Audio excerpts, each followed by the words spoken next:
Carleton students, listen up.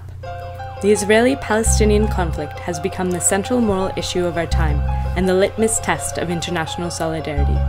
As Israel's wall continues to wind its way through the occupied West Bank, separating families and shattering communities.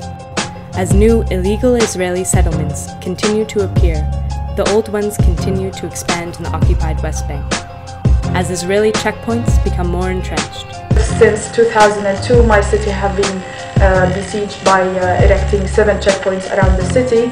The university I'm studying in with 19,000 students as a body population, have 60% of them have to go through these checkpoints every single day for the past 9 years. As the 1.5 million residents of the Gaza Strip remain under siege. Nowadays we are living on the continuing barbaric medieval siege that was imposed in Gaza. As the family and friends of more than 1,400 children, women and men mourn the senseless loss of their loved ones during Israel's recent invasion in the Gaza Strip. In the face of this ongoing and systematic oppression. If the international community reacted with a campaign of boycott, divestment and sanctions, then Israel would not have come back and would not have committed war crimes and crimes against humanity. While impunity seems to reign and justice is mocked, some companies are coming out on top, are benefiting from exploitation, are making a profit off of Palestinian misery. Northrop Grumman, BAE Systems, L3 Communications, Motorola, Tesco supermarkets. Between them, they produce integral parts for Apache helicopters, F-16 fighter aircraft, and Hellfire missiles, which were used in Israel's recent bombing of civilians in Gaza. They produce specialized equipment and services for Israel's illegal wall and settlements. They sell produce from illegal Israeli settlements where Palestinian workers, as young as 9 years old, work in near slave labor conditions. These companies are connected in their support for Israel's oppression of Palestinian people. They are also connected in an unlikely way through the Carleton University Pension Fund. Carleton University has a troublesome history in relation to Palestinian rights. In the lead-up to Israeli Apartheid Week 2009, the internationally used Israeli Apartheid Week poster was banned from campus. They felt that it could incite hatred and incite violence, and so they decided that it was best not to have the poster posted. The poster highlighted the actions of Israeli Apache helicopters and Hellfire missiles upon the people of Gaza. Ironically, the Carleton pension plan profits off the use of these weapons, but the university does not allow the impact of the weapons to be displayed in cartoon form. Carleton students protested, and the university stubbornly refused to change their stance. The fact that I listened to you is the fact that you're heard. The question emerges: how can Carleton stand for human rights? How can Carleton divest itself from Israeli human rights violations? Similar things have happened before. In 1985, the Carleton Anti-Apartheid Action Group became active.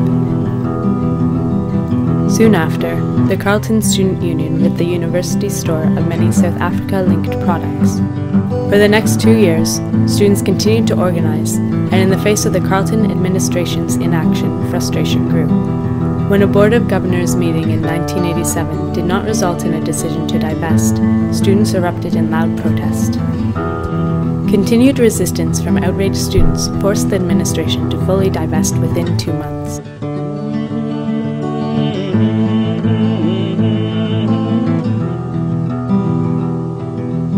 Barely 3 years after Carleton's divestment, Nelson Mandela was released from 27 years in captivity.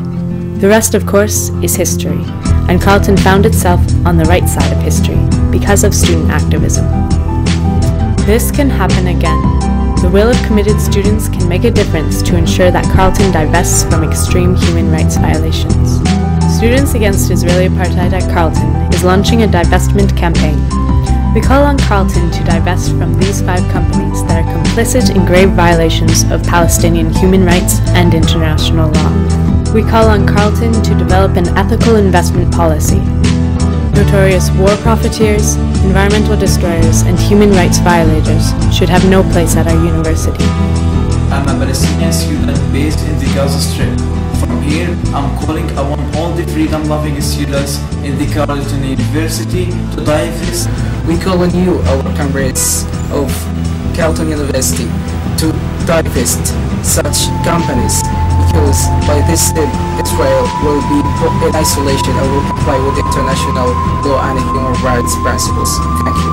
We are calling upon the Carleton, upon our comrades of the Carleton University to divest from all companies which are depending on producing Apache helicopters and Hellfire missiles.